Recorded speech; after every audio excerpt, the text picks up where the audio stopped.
dar comienzo y vamos a decir buenas tardes nuevamente a los saludados ya y a los que han ingresado recientemente. Bienvenidos sean todos a esta reunión tan nutritiva como estamos diciendo últimamente, con tema tan importante como el que nos va a ofrecer Daniel Lesteime y los poemas de Antonio Requeni y el cuento de Liliana Aliamí. Bueno, yo le voy a dar la palabra a Marta de París, que tenemos la suerte, la enorme felicidad de tenerla aquí presente.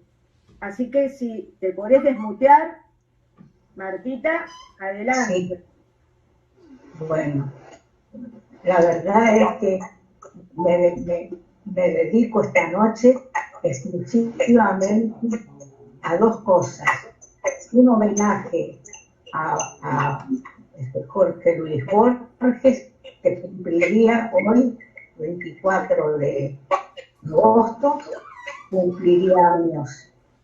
De manera que tiene el sello de este magnífico poeta, escritor y amigo. Asimismo, por eso digo que es una serie de homenajes, primero a lo que acabo de decirles, y en segundo lugar, quiero rendir también homenaje y agradecimiento, especial agradecimiento, a este grupo de participantes que adornan la noche con sus valores culturales y humanos. Para todos, entonces, mi palabra, que puede servir o no, pero la algarabía de ustedes se junta con esta emoción tremenda que tengo. Los dejo ya a la vista de este magnífico ramillete de escritores, amigos, como digo, y en especial saludo al grupo director de esta emotiva transmisión. De manera que gracias a todos y gocemos los participantes pensando en un mundo, en un futuro mejor, ya que es necesario que así sea. Gracias a todos y realmente gracias a los docentes, a los que vamos a escuchar a continuación, con todo mi cariño y con la algarabía que ustedes muestran en todo momento. Gracias, gracias, infinitas gracias a todos. Gracias. Gracias a vos, Martita. Muchísimas gracias por estar, por acompañarnos. Y bueno, como decíamos antes, vamos a dar comienzo a este acto. Le paso la palabra a Graciela Gucci. Bueno, gracias, doctor. La verdad es que poco resta para decir cuando uno está hablando detrás de las palabras de Marco. Es conmovedor verla después de tanto tiempo, escucharla y conmovedor también recibir el apoyo que siempre recibimos de ella ante cada actividad que desarrolla el Grupo Literario Marta de París. A todos ustedes, gracias por acompañarnos el caso del doctor Lestein a través de la palabra, lo mismo vamos a hacer con el agradecimiento a Antonio Requeni con la poesía y Liliana Yami con su extraordinaria narrativa. Gracias a quienes nos acompañan, a los amigos, y bueno, los esperamos para la próxima reunión que será en septiembre. David, adelante. Bueno, buenas tardes a todos. Adhiero las palabras de Graciela y de Paula. Una gran emoción verla a Marta, escuchar su voz, su aliento constante. Y la próxima reunión, como dice Graciela, va a ser el miércoles 29 de septiembre, que van a haber grandes y muy queridas sorpresas. Así que ahora los escucho a los invitados.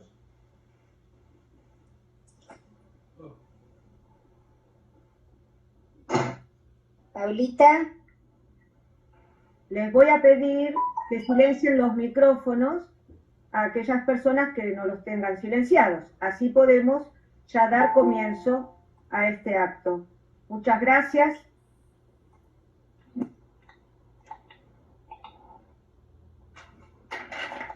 Bueno, voy a presentar el primer bloque de actividad en este encuentro. Es una disertación que trata sobre el rol de la lectura y la escritura en tiempos de desasosiego, que estará a cargo del doctor Daniel Lestein, doctor en educación, escritor y gestor cultural, rector del Instituto Superior Goya y docente de posgrado de la Universidad Nacional de Rosario. Esto es simplemente una referencia para que tengamos todo el tiempo para escucharlo. Adelante, Daniel, y bienvenido. Bueno, muchísimas gracias, María Paula. Muchas gracias a este grupo maravilloso, a este grupo de notables escritores y escritoras que han tomado la posta a partir de, me parece, de esta figura emblemática para todos nosotros, que es la figura de la querida Marta de París. Es por ello que quiero agradecer especialmente esta invitación, esta deferencia para que alguien que vive en una ciudad del interior, de una provincia del interior, hoy esté compartiendo también con ustedes alguna perspectiva, algunas reflexiones que de ninguna manera van a pretender convertirse en verdad absoluta ni siquiera verdad acerca de un tema tan importante, tan tangencial y tan complejo como son los que tienen que ver con los procesos de lectura y escritura en un contexto tan peculiar como este en el que vivimos. Y voy a empezar por el término con el que yo cierro el título de mi disertación.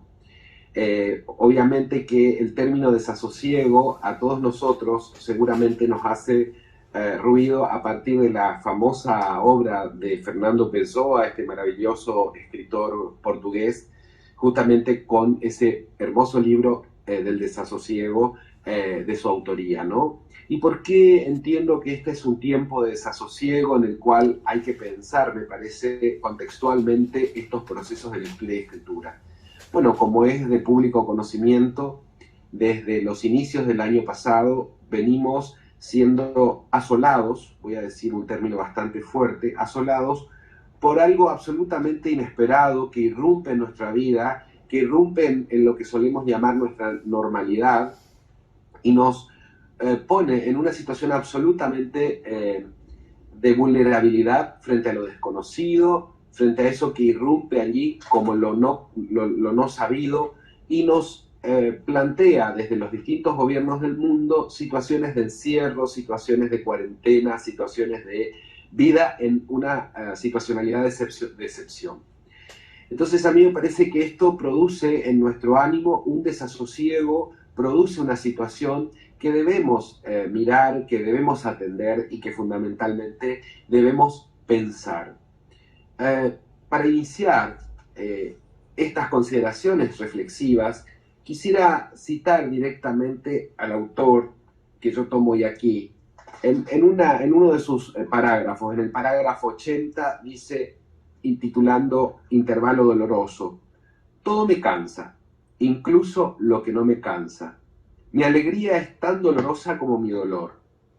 ¿Quién pudiera ser un niño poniendo barcos de papel en un estanque de quinta?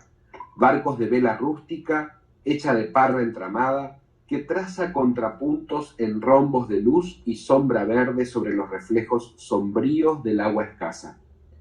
Entre la vida y yo hay un cristal tenue. Por más nítidamente que yo vea y comprenda la vida, no la puedo tocar. ¿Razonar mi tristeza?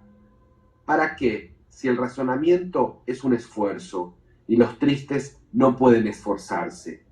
Ni siquiera abdico de aquellos gestos banales de la vida de los que yo tanto quisiera abdicar. Abdicar es un esfuerzo y yo no tengo aliento en el alma con que esforzarme. ¿Cuántas veces me oprime no ser el conductor de ese coche, el guarda de ese tren?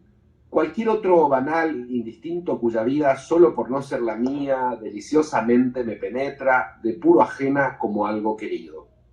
Yo no tendría horror a la vida si fuera una cosa. La noción de la vida como un todo no me aplastaría los hombros del pensamiento. Mis sueños son un refugio estúpido como un paraguas contra un rayo. Soy tan inerte, tan pobrecito, tan careciente de gestos y de actos. Por más que en mí mismo me embreñe y busque desenmarañarme, todos los atajos de mis sueños van a dar a claros de angustia. Incluso yo, el que tanto sueña, tengo intervalos en los que el sueño se me escapa. Entonces, las cosas se me aparecen nítidas. Se evapora la niebla en que me circundo. Y todas las aristas visibles hieren la carne de mi alma, todas las durezas miradas me lastiman al saber las durezas. Todos los pesos visibles de objetos me pesan alma adentro. Mi vida es como si me golpeasen con ella. Y esta última frase me parece una síntesis de lo que muchos sentimos en esta situación de excepcionalidad que nos impuso la pandemia. La pandemia nos planteó lo inesperado, lo absolutamente no predecible, lo no planificado, y puso en vilo la fragilidad de nuestra propia vida. ¿Cuántos amigos y familiares hemos tenido que despedir sin poder despedir? ¿Cuántos amigos y familiares hemos tenido que sufrir sin poderles dar inclusive un último adiós? Y esa situación nos produce, me parece, a más de un año de esta situacionalidad, una situación de desasosiego que merece, como dije en el inicio, al menos una reflexión. Yo creo que el valor de la vida en este tiempo, frente a la patencia de la muerte, ha recobrado una significación muy peculiar. Por supuesto que esto no se da de la misma manera en las diferentes edades etarias de los diferentes grupos que componemos esta sociedad en la que vivimos, ¿no? Pero sí tengo la sensación de que es muy importante ponernos a revisar, no sé a ustedes, pero a mí esas primeras semanas del encierro me produjeron un hondo pesar y una sensación de la patencia de la muerte muy cercana. Después me sobrepuse y por supuesto que uno salió, digamos, a pesar del encierro, salió buscando algunas estrategias como para no perecer, ¿no? Por lo menos mentalmente. Pero hoy, insisto en esta idea, a más de un año de esa circunstancia, en muchos lugares y en muchos sectores, esta situacionalidad produce una suerte de zozobra que, bueno, con la que ya venimos conviviendo y que en muchos casos se ha naturalizado, ¿no? Entonces a mí, para poder cerrar esta primera idea, yo quisiera traer aquí una reflexión que nos viene de la filosofía. Ustedes saben que en la filosofía antigua, después de la disgregación que se produce de la filosofía clásica, después de Platón y Aristóteles, los filósofos que quedan en una sociedad en la que directamente el Estado estaba ausente, porque el Estado griego había sido tomado como colonia de otras naciones, van a surgir diferentes escuelas filosóficas como intentos de respuesta a la pregunta acerca de cómo vivir la vida ahora, que es un poco lo que nos pasa a nosotros, ¿no? Y hoy solamente voy a tomar una de esas escuelas. La semana pasada me tocó dar una charla sobre San Martín para un grupo de rotarios también de la ciudad de Buenos Aires, de otros lugares del país, y tomé a los estoicos, porque San Martín, se sabe, era un gran lector de los estoicos. Pero ahora voy a hablar de los epicureístas, y no voy a hablar de ellos en realidad, simplemente voy a traer aquí un fragmento de Epicuro de Samos que me parece que viene muy bien para intentar responder sin ánimo de convertir eso en una verdad absoluta acerca de cómo vivir la vida que nos toca vivir. Epicuro, en una famosísima carta que muchos de ustedes seguramente conocen, que le escribe a uno de sus amigos, se sabe que Epicuro era un hombre que tenía una salud muy frágil, entonces en los momentos de que gozaba de buena salud, gustaba invitar a sus amigos y amigas, lo cual no es un dato menor, porque en una sociedad tan machista, que invitar a las mujeres a participar de una misma mesa y al mismo nivel de las charlas filosóficas es todo un signo, digamos. Epicuro le dice a uno de sus amigos en uno de estos momentos en que le escribe una carta, este amigo se llamaba Meneceo, y le dice que nadie por ser joven deje de filosofar, ni al llegar a viejo de filosofar se canse. Aquí la palabra filosofar no tiene que ver, voy a hacer un paréntesis, aquí la palabra filosofar no tiene que ver con la disciplina que estudiamos académicamente, sino filosofar como una actitud frente a la vida, filosofar como reflexionar, como posicionarnos, como intentar escudriñar eso que se nos aparece ahí y frente a lo cual se nos plantean incertidumbres, incógnitas y también la propia fragilidad o la patencia de esa propia fragilidad. De hecho, el existencialismo, que es una corriente del siglo XX, dice, bueno, filosofamos, pensamos porque sabemos que nos vamos a morir. De hecho, nuestro horizonte es ese, ¿no? O sea, de lo único que podemos estar seguros, dicen los existencialistas, es de eso, ¿no? Y eso es lo que nos hace ir hacia adelante, avanzar e intentar escudriñar el mundo desde la reflexión. Pero Epicuro dice esto, ¿no? Retomo la cita, que nadie por ser joven deje de filosofar, ni al llegar a viejo de filosofar se canse. Y agrega, porque para alcanzar la salud del alma, nunca se es ni demasiado joven ni demasiado viejo. Y ahí a mí me parece que hay una pista, yo solamente, la epístola a Meneceo es maravillosa, yo solamente quiero remitirme a esa frase, porque me parece que para este tiempo de desasosiego, bien vale, ¿sí?, la cita de Epicuro escrita hace 2500 años atrás. Epicuro lo que nos está planteando es que para alcanzar salud del alma, eso que tanta falta por allí nos hace en momentos de incertidumbre como los que estamos viviendo, la reflexión es un buen aliado. Y de hecho, la reflexión está vinculada a la lectura. Son los libros, es la palabra escrita, la que en muchas circunstancias nos hace o nos permite esta posibilidad de reflexionar, de volver sobre eso que habíamos mirado. Entonces a mí me parece que es interesante pensar si le cabe algún rol a la lectura y a la escritura en este tiempo de desasosiego. Sin lugar a dudas que sí, por supuesto. Entonces, en primer lugar, yo me voy a remitir a la lectura, al aprendizaje de la lectura y la escritura que se vincula a la escuela. Este año, la editorial Homo Sapiens de Rosario publicó un libro, un trabajo mío, que tiene que ver justamente sobre, se titula Apuntes y reflexiones sobre didáctica. Yo me dedico a la educación y es un intento de reflexionar acerca de qué pasa con la enseñanza, ¿no? Bueno, entonces a partir de ahí, hay un lugar donde se aprende a leer y escribir sistemáticamente y eso es la escuela. Y a partir de la pandemia, esa situación se puso en cuestión. De pronto, padres y docentes tuvimos que reorganizar nuestra vida, pero fundamentalmente esos procesos que estaban destinados, ¿sí?, a la enseñanza de la lectura y la escritura, a partir de eso que yo denomino la virtualización de un intento de continuidad pedagógica. Y digo intento porque no siempre se logró. En primer lugar, muchos padres sintieron la pesadumbre de no saber cómo, sobre todo en esas instancias en que la alfabetización inicial, le hace niños que estaban en los primeros años de la escolarización, y no saber cómo entrarle, digamos, a ese núcleo duro que implica sentarse fundamentalmente a que ese niño o esa niña aprendan a leer o aprendan a tomar el lápiz. Digo, las personas que conocen el mundo de la docencia saben que hay todo un proceso vinculado inclusive a tomar de la mano de ese niño para que aprenda, ¿sí?, a tomar el lápiz, a tomar la lapicera, para poder empezar a graficar justamente las letras con las cuales vamos a empezar a nominar el mundo, que no es un dato menor. La escritura sirve para nombrar el mundo, ¿sí? La lectura nos permite la reflexión y la escritura nos permite nombrar el mundo. Y ese proceso, en algún sentido,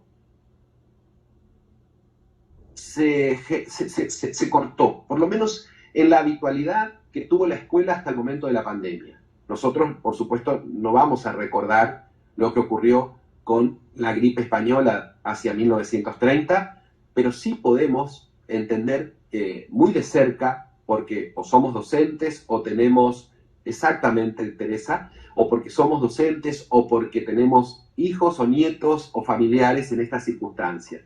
Y entonces de pronto, entre la ansiedad de los docentes y la ansiedad de los padres, prácticamente se produjo una etapa que fue de hecatombe, ¿sí? Padres que se sentían atiborrados y agobiados por una inmensidad de tareas, ¿sí? Exactamente, Adriana, coincido con vos. Agobiados por esta circunstancia de tener que resolver situaciones para las cuales no están preparados. Y los docentes, en la incertidumbre de saber si eso que estaban intentando enseñar finalmente iba a ser mediado, en primer lugar por el WhatsApp, pero luego por estos dispositivos que estamos usando ahora, como el Meet, el Zoom, el Classroom, digo, instancias que hasta ese momento en la habitualidad escolar se llevaban a cabo en la presencialidad. Creo que en muchos casos hemos aprendido, y lo que sí yo noté, no sé ustedes, pero lo que yo sí percibí en esa primera etapa fue un enorme esfuerzo de todos, no solo de cuidarnos, no solo de quedar en casa, no solo de intentar cumplir a pie juntillas las indicaciones de el sistema sanitario, de las autoridades gubernamentales a nivel nacional, provincial y local, sino fundamentalmente un enorme esfuerzo de padres, de docentes y también de niños, de estudiantes, de poder seguir con eso que intentaba plantear la educación. Yo creo que hubo de todo y que hay instancias que son muy loables y muy dignas de rescatar, y hay otras que, bueno, habrá que revisar, porque hay también instancias en las que esos procesos quedaron truncados o truncos.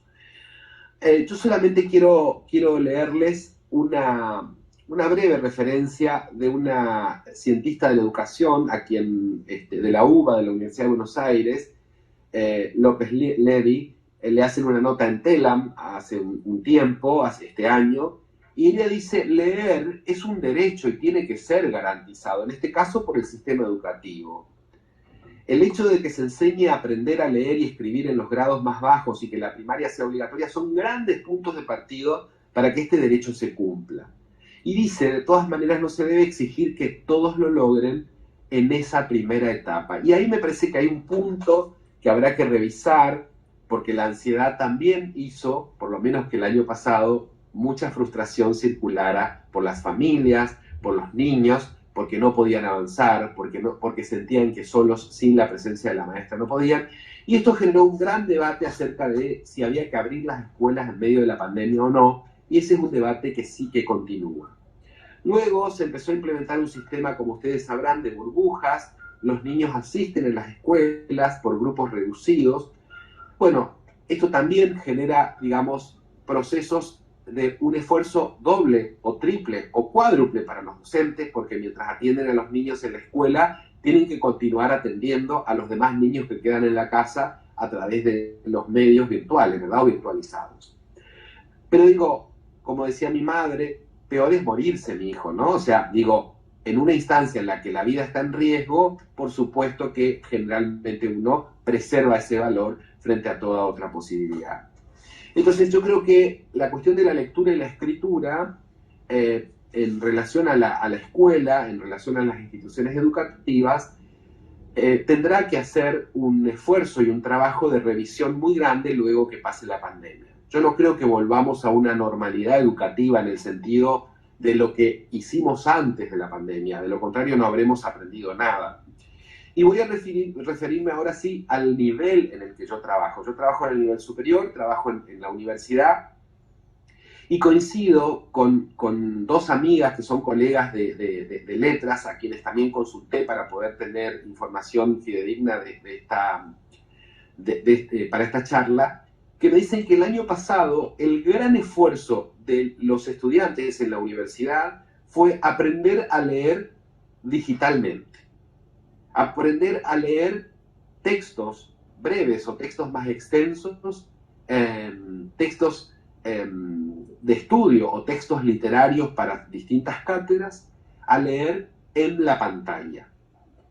Pero este año, dicen, y yo coincido, eso ya está como aceitado, es mucho más fácil, inclusive los docentes hemos podido bajar el nivel de trabajo en un dispositivo como el WhatsApp para empezar a trabajar más seriamente a través de las aulas virtuales que nos ofrece el sistema educativo, donde subimos videos explicativos, textos, guías de lectura, y donde los estudiantes empiezan, por lo menos en ese nivel, que no es obligatorio, el nivel superior no es obligatorio, sí la primaria y sí la secundaria, y el inicial, pero que en ese nivel empiezan a aprender a tomar con autonomía también sus propios recorridos de lectura.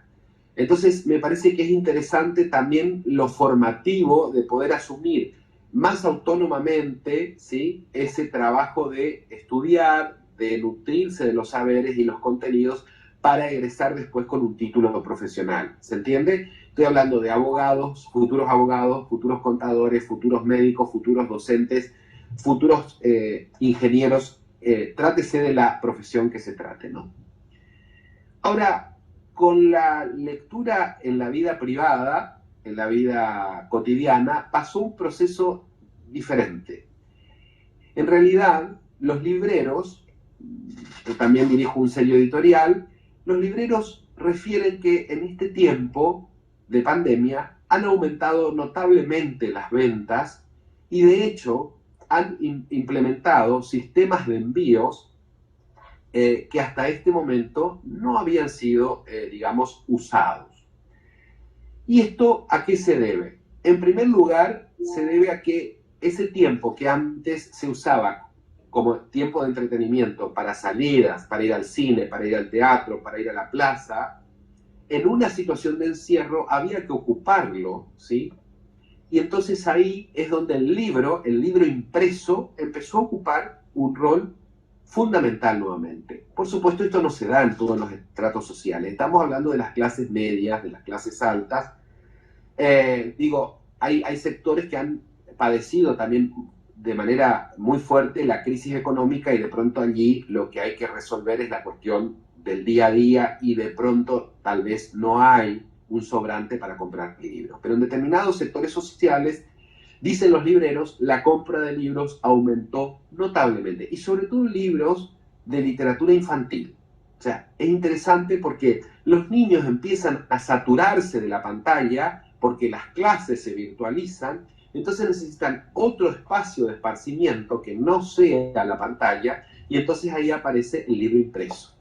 Eso es para celebrar, eso es para analizar, y ojalá el libro impreso, a partir de la pandemia, empiece a cobrar un lugar que en los últimos años había perdido.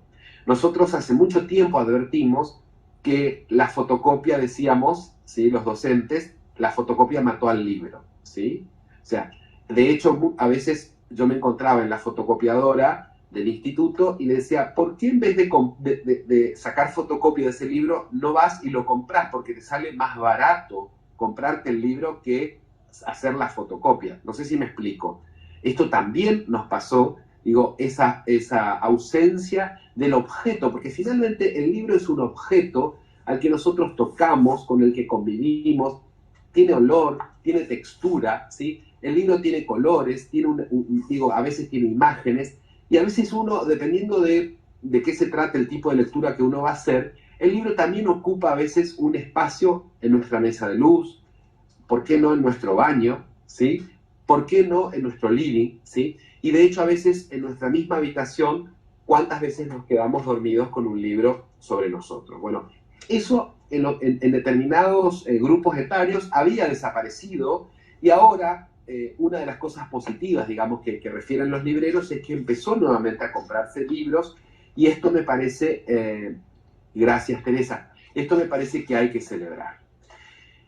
Respecto de la escuela, para cerrar esto que estábamos diciendo, quiero leer de un libro editado por Arandú, de un maravilloso pedagogo rosarino llamado Estanislao Antelo, que hace entrevistas a maestros silvestres, maestros que no tuvieron formación docente, como seguramente muchos de quienes hacen talleres literarios, que no tuvieron formación docente, no estudiaron un profesorado para ser maestros o ser profesores, y sin embargo enseñan. Bueno, él se toma el trabajo como pedagogo de indagar algunas cuestiones que tocan, digamos, las fibras para que estos sean grandes maestros silvestres. De hecho, se llama así, pedagogías silvestres.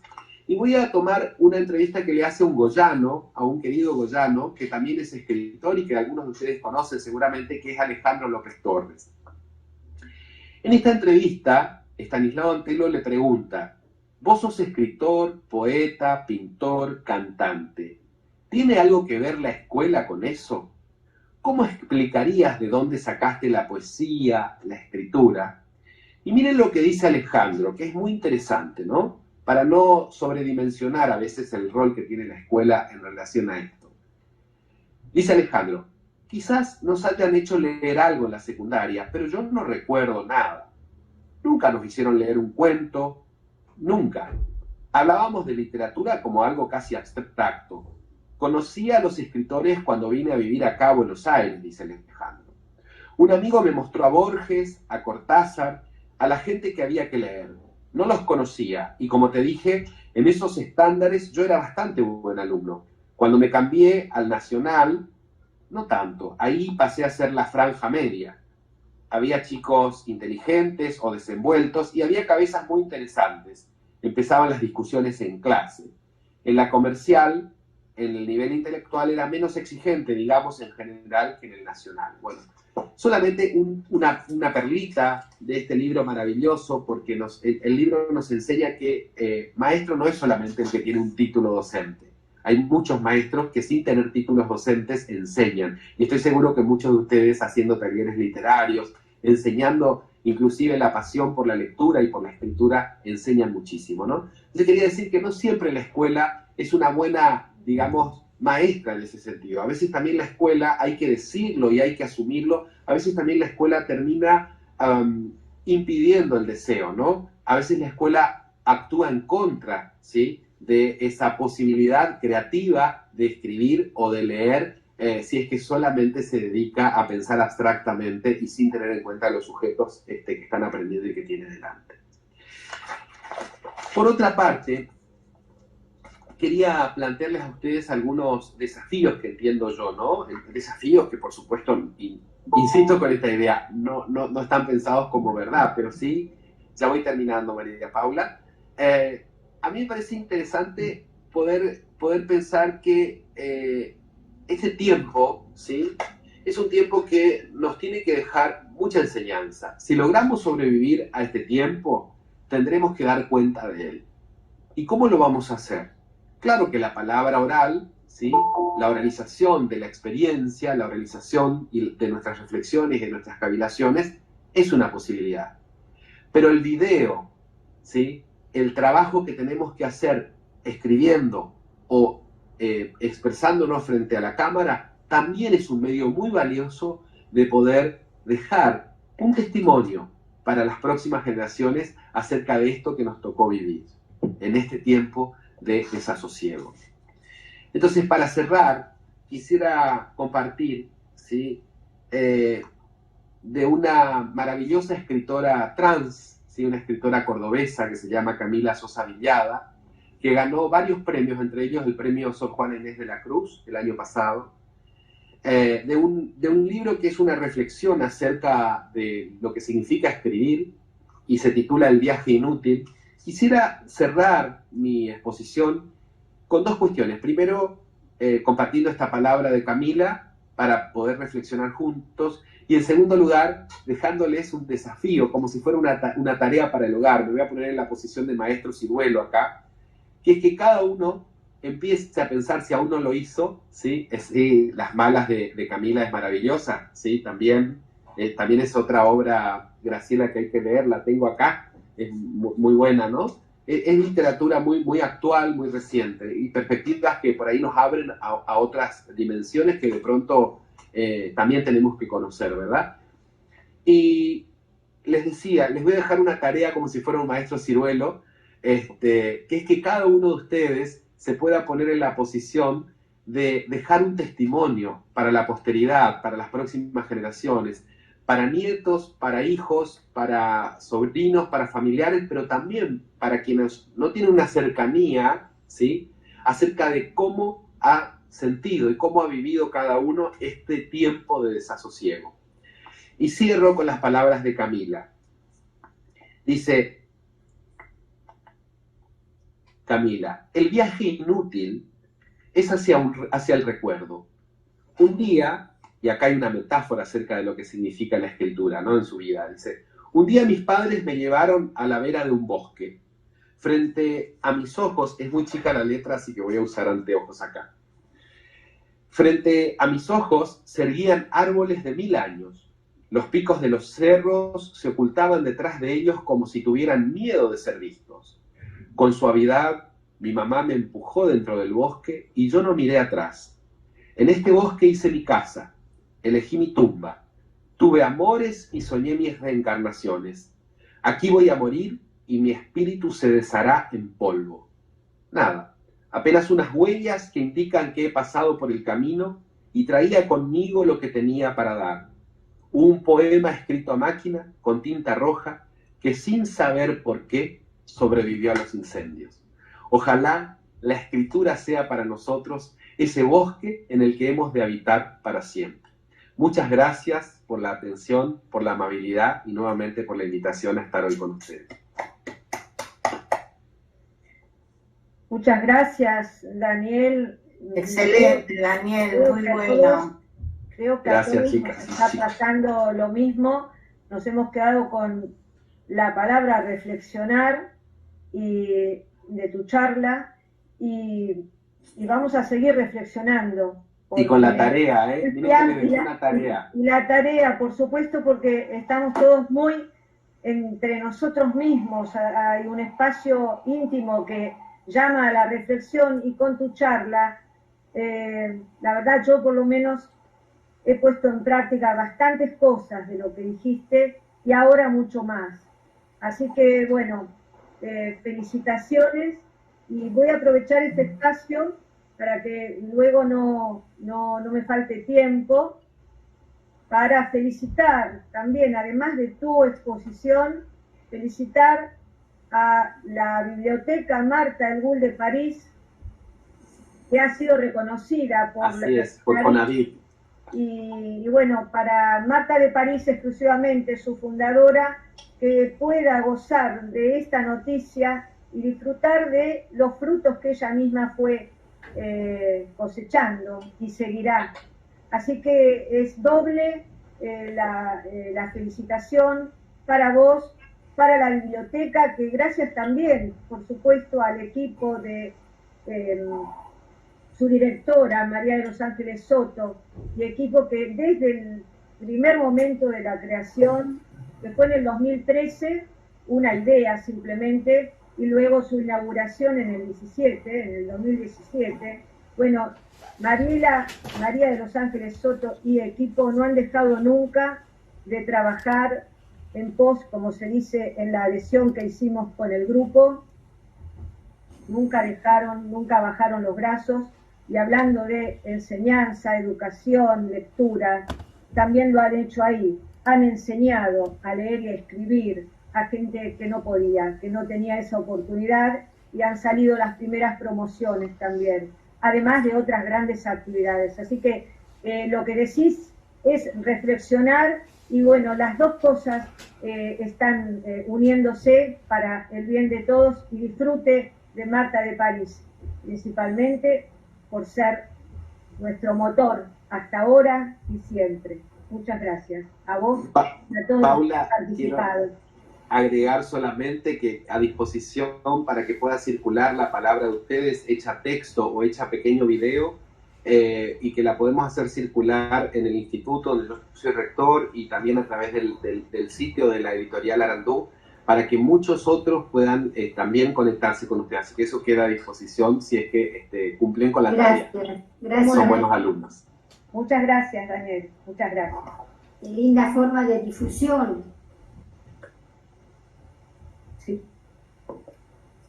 Bueno, sí, ahora la parte poética, el sector poético de nuestra reunión, que va a estar a cargo de Antonio Requeni. Antonio Requeni no se pudo conectar a través del Meet, de Google Meet, pero nos ha dejado grabadas algunas poesías que les voy a hacer escuchar, que sin duda nos van a hacer pasar el momento placentero de siempre, acá acompañados por la poesía de Antonio. Pero primero unas palabras acerca de su quehacer literario. Antonio es escritor y periodista, nació en Buenos Aires. Entre los numerosos libros de poemas publicados podemos citar Umbral del Horizonte, Manifestación de Bienes, Inventario, Línea de Sombra y El Vaso de Agua. En prosa, Cronicón de las Peñas de Buenos Aires, Los Viajes y los Días, y El Pirata Malapata, Cuentos para Niños. Temas y personajes, que son papeles de periodista. Obtuvo primer premio municipal de poesía y primer premio municipal de ensayo. El premio Conex en 2 oportunidades, en literatura testimonial y en periodismo literario. El premio Esteban Echeverría de Gente de Letras y el Gran Premio de Honor de la Sociedad Argentina de Escritores. Es miembro de número de la Academia Argentina de Letras y miembro correspondiente de la Real Academia Española, así como miembro de número de la Academia Nacional de Periodismo. Fue condecorado por el gobierno de Italia con la Orden de Cavalieri Ufficiali. Bueno, y esto ha sido solo una brevísima referencia a Antonio Requeni. A continuación, sí, espero que puedan escuchar todos la grabación de los poemas de Antonio. Bueno, muy bien. Voy a leer unos poemas para el grupo Marta de París. Voy a leer unos poemas de mi último libro, que acaba de salir, Último Viaje. El libro tiene una introducción. La introducción se titula Las Palabras y es una introducción en verso. Empiezo con ese poema. Las palabras sirven para nombrar el mundo, también para inventarlo, para que el mundo exista, y más humilde o arrogantemente para que yo las fije en estas páginas. Me dicen que el papel no es necesario, pero yo no lo creo. Los signos que ilumina la pantalla se desvanecen. Amo solamente la palabra en el tiempo de Machado, la magia y la belleza del lenguaje en la amistad del libro que perdura. Aquí están mis palabras, que ellas vivan para el amor y el diálogo. Después será el silencio, mas no importa, también en el silencio habrá palabras, ojalá las escuchen. Un poema titulado Insomnio. La cabeza en la almohada como un pájaro muerto en el oscuro centro de la noche. De pronto, todavía imprecisa, una palabra irrumpe, se desprende del sueño, hace señas, insiste, se desliza en los labios del durmiente poeta y la cabeza lenta emerge de la sombra. Siente un ardor de letras, alfabeto de fuego, sílabas que se ordenan en la mente y alumbran el temblor de una imagen, una feliz metáfora. En el íntimo espacio del silencio nocturno se abren pétalos, voces, aves, ríos, estrellas. Así el poema nace del insomnio. Pandemia 2020. Hoy es lunes, mañana será martes. Vendrán luego los miércoles y jueves, después los viernes, sábados, domingos, días iguales a los otros días, pero con miedo y con olor a muerte. ¿Qué hacer? ¿Qué hacer? Todo parece extraño. ¿Quién podría venir a liberarnos de este lento y tedioso cautiverio? Como Cervantes en Argel, soñando tras el rescate con su Don Quijote, como Boccaccio, urdiendo con amigos pícaros cuentos lejos de la peste. Siempre nos salva la literatura. Felicidad. Tratar de ser felices a pesar de los días nublados, las pandemias, los políticos y sindicalistas. Tratar de conservar siquiera un poco de aquellos días juveniles cuando las chicas eran púdicas y hermosas. Ninguna tenía más de 20 años y nos ilusionábamos al creer que nuestro amor podía ser eterno. Tratar de ser felices como niños, sin motivo tal vez, o para hacerlo, nadar, correr, andar en bicicleta, emocionarse viendo una película, pasar un día de campo, contemplar el dibujo en el cielo de las nubes, morder una manzana y aspirar fragancias de azahar o de jazmines, flotar con los violines de Vivaldi o en los mágicos versos de un poema, tratar de ser felices, pese a todo, para siempre o solo por un rato. El poema Fotografías, que lleva un epígrafe de Octavio Paz. Y al cabo de los siglos me descubro con tos y mala vista, barajando viejas fotos. Y el poema. Contemplo un álbum de fotografías. Rostros de niños, de mujeres y hombres me miran sonrientes, sin saber que ya no son, que ya no están. Fantasmas de un borroso anteayer que se repite en una imagen y otra, desvaídas. Siento un temblor que me recorre. A mí también un aire color sepia, el color sepia es el color del tiempo, me envolverá perenne, ineluctable. Y seré nadie, y alguien al mirarme ha de pensar que como yo, él será dentro de 100 o de 200 años únicamente una fotografía.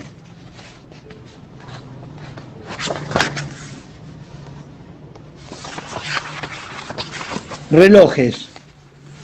Este poema lleva 2 epígrafes, uno de Francisco de Quevedo, cómo de entre mis manos te resbalas, o cómo te deslizas, edad mía. Y el otro epígrafe es de José Hernández, del Martín Fierro, el tiempo solo es tardanza de lo que está por venir. El poema.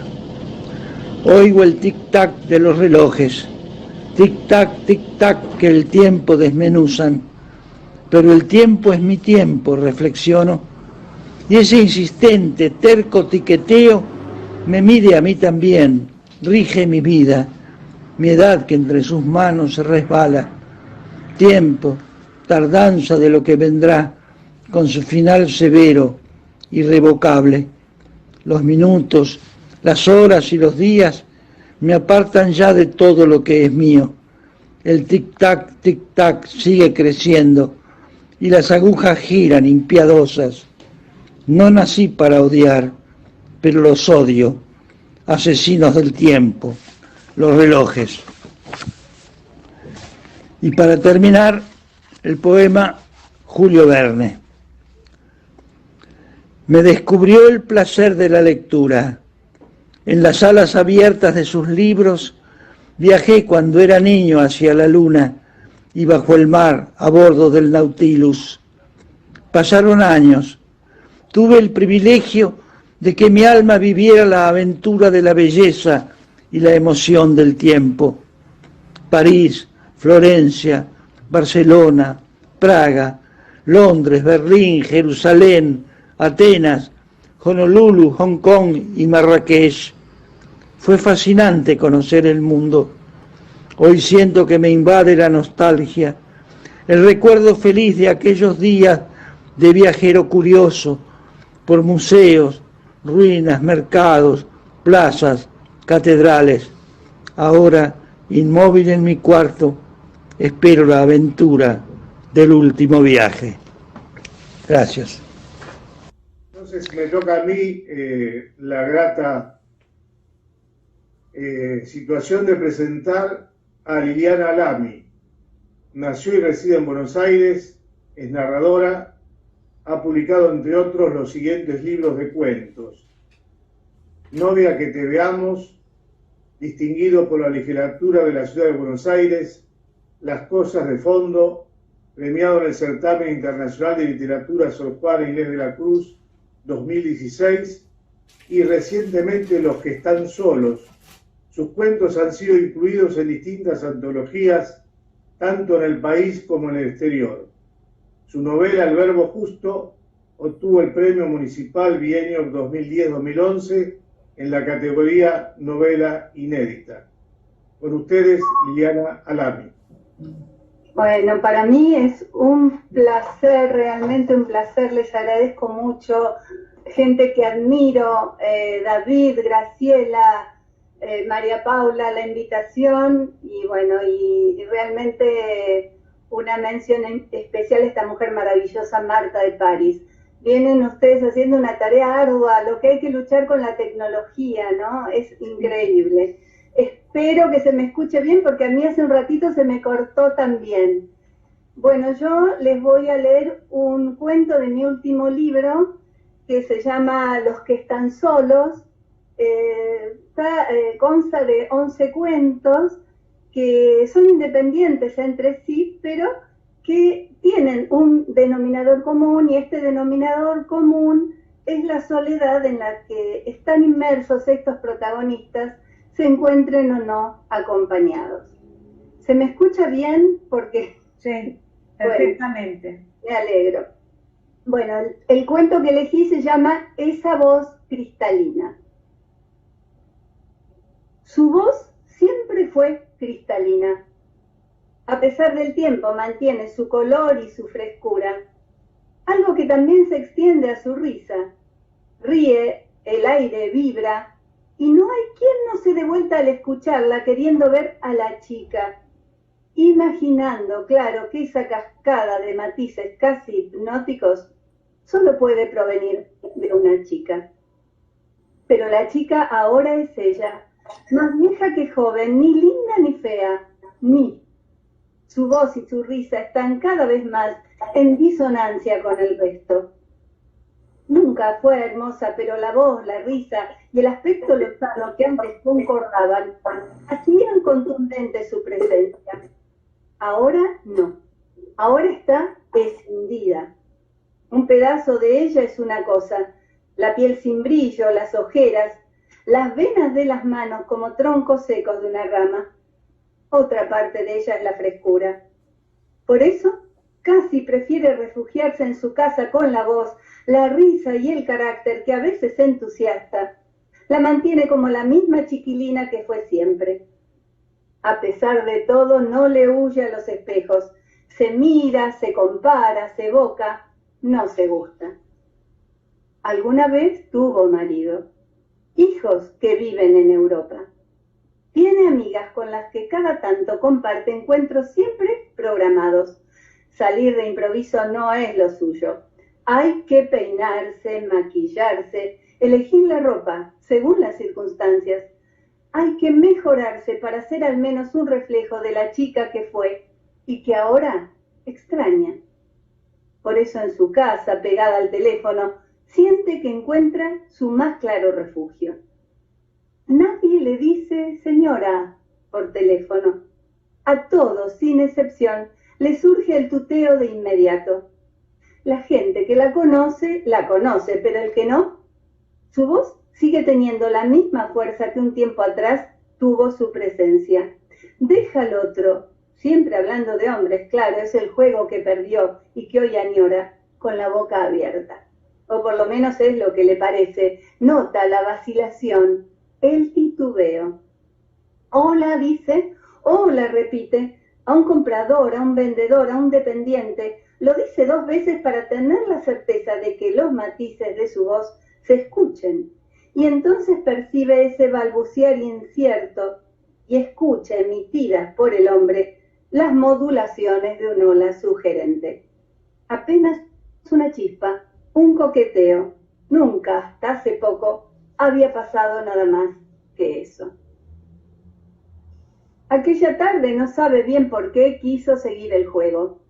A lo mejor porque el día afuera se veía luminoso y ella ahí adentro, esperando la carroza. Todo tan ordenado, tan prolijo, cada cosa en su sitio, y el timbre del teléfono, gracias a Dios, demoliendo el silencio. Fueron 3 solas y un quien habla, porque del otro lado nadie contestaba. Al fin, la voz urgente, la evidencia de la fascinación, el ruego. ¿Marta? No, no sos Marta. Ya sé que no sos Marta. Marta no tiene esa voz. No cortes, por favor. ¿Cortar? Ni se le había cruzado por la cabeza. Él se había equivocado, pero ahora no quería soltarla. Era un hombre gracioso. A lo mejor no lo era tanto, pero ella se reía. La conversación entretenida, educada, algo chispeante, la ponían en vena para liberar esa cascada de piedras sueltas y fluidas. Dedujo que él debía tener su edad, no la edad de su voz, sino la otra. De eso ni hablaron. Charla va, risa viene. Finalmente fijaron un encuentro. La había citado en una confitería rodeada de jardines. Eso también la entusiasmaba. Lo otro, lo que la tenía así con la mirada viva y anhelante, era volver a tener una cita con un hombre. Pero el lugar elegido era un plus, sumaba encanto, y a ella le fue fácil vestirse, maquillarse, elegir la ropa, subirse a los tacos altos, mirarse en el espejo y aprobarse. Él llevaría en la mano una edición vieja de ficciones, de Borges. Ellas las ciudades invisibles, de Calvino. Signos para reconocerse. Guardó el libro en el bolso como una protección, una barrera. Vaya a saber con quién iría a encontrarse. Nunca fue fácil de conformar. Si el hombre le resultara desagradable, el libro seguiría bien guardado. Pero para ser honesta también barajaba lo contrario. Si resultaba que él de verdad valía la pena y fuera ella quien lo decepcionara, mejor no exponerse de entrada. Y aunque él no la había visto nunca por el mismo motivo, decidió ponerse anteojos negros. Se bajó del taxi unas cuadras antes con la intención de taconear sobre el asfalto e ir imprimiéndole a su cuerpo la cadencia que le haría llegar como una reina. Motivada por la charla y la promesa del encuentro, así de irresistible se sentía. Aquel lugar vidriado tenía una puerta doble y un manijón de acero. Iba a empujarlo cuando se le adelantó alguien a quien no vio venir. Un hombre más o menos bien puesto, que con 2 palabras apremiantes la hizo bajar del pedestal en que ella solita se había erguido. «Pase, señora». Sin matices gentiles, mucho menos sensuales, las 2 palabras la dejaron perpleja. Casi llevada por él, se encontró de repente dentro del lugar. Le echó una rápida mirada. No vio a nadie expectante con un libro en la mano. Recién frente al espejo del baño se atrevió a desmoronarse. A pesar de los anteojos negros, del corte juvenil de su vestido, del taconeo incitante, para aquel hombre ella había sido tan invisible como cualquiera de las ciudades de Calvino. No debería importarme, se repetía, mientras que traicionada por las lágrimas intentaba retocarse el maquillaje. Aquel era uno cualquiera, no su hombre. El otro, el que estaría esperándola, sabría asociarla a la chica de voz diáfana. Sin embargo, no pudo evitar el desaliento. En otras épocas, la sensación de sentirse irresistible la convertía en un ser imantado capaz de atraer, sin distinción, a todos. En cambio ahora, en el paisaje de aquel hombre de la entrada, ella había sido nada más que hojas marchitas. No podía, No quería seguir así, martirizándose. Tenía que salir de su cueva, acercarse a aquel que llevaría un libro entre las manos, hablar y reír con su voz y con su risa, continuar la charla iniciada en el teléfono. Se humedeció la cara, retocó el maquillaje, suspiró largamente. Así todo, el espejo impiadoso le devolvió solo la sombra de aquella que minutos antes venía taconeando en el asfalto. Volvió a calzarse los anteojos negros. La luz del sol entraba rabiosa a través de las ventanas. Sobre la franja en sombras de una mesa distinguió el libro de Borges visiblemente apoyado. Aturdida, el corazón desatado, se fue acercando para precisar de una vez por todas los rasgos del hombre que ahora veía de espaldas, desdibujado por la luz del sol. Antes que nada vio la mano cargando un vaso de whisky hasta la boca. Después un mechón de pelo blanco que le resultó extrañamente familiar. ¿Dónde lo había visto? Enseguida, el perfil y el color de la camisa de aquel, que con modos groseros la había llevado por delante al entrar al lugar. Se quedó inmóvil, sin poder avanzar. Sintió un vaído, sintió que iba a desvanecerse allí, a deschavarse. Ese hombre no la merecía, un grosero, sin educación, ni siquiera la había esperado para pedir un trago. Tenía que huir, terminar con esa historia. Cuando las piernas al fin le respondieron, sin volverse, caminó hacia la entrada. Muchas gracias. Muy bien, Liliana. Gracias. Gracias a ustedes por la escucha. Muy bien contado, muy bien. Muy bueno. Bien, Muy bueno. Excelente, Liliana, hermoso. Muy lindo. Gracias. Lo de Nelia Pesaño, que es quien cierra. Yo ahora voy a lo de Nélida. Queridos y entrañables amigos del grupo literario Marta de París, gracias a ustedes, el rayo de luz de la palabra atraviesa las sombras de estos días, y más que gracias al trío que con sus denodados esfuerzos ha mantenido el alto su identidad y su excelencia. Gracias, Graciela Bucci, María Paula Mona Ruiz y David Surbil. Se lo debemos y con creces. Pandemia. A la querida memoria de Rita Sosa Cordero y Tomás Barna. Hoy, en este mundo de duelo y desventura, mi corazón pertenece a la angustia y dobla a muerte el alma. El miedo, ese amo atroz, se apodera ardiendo en lejanías, soledad de intocables, varias ausencias poderosas clamando las espinas de la pena. Pandemia, un tiempo que administra los relojes de la vida y la muerte se desliza, se viste y se desviste por designios ajenos. Golondrinas de plomo y fantasmas insomnes y unas manos que suman y que restan con un oportunismo descarnado. Cuentas de sinrazones y de asombro, oleadas de impotencia y la verdad ausente. Pandemia. Crecen en cifras los muertos de los diarios. Todo es hoy para siempre. Estuche de cenizas, engranaje solar y planetario se oculta entre pactos oscuros y secretos. Clamor ante las cifras. Ellos se van sin el adiós ritual ni ceremonia. No era su hora, no era su hora. se desvanece la esperanza. Pandemia, las muertes evitables, sí, hay manos manchadas con la sagrada sangre y sufrimiento.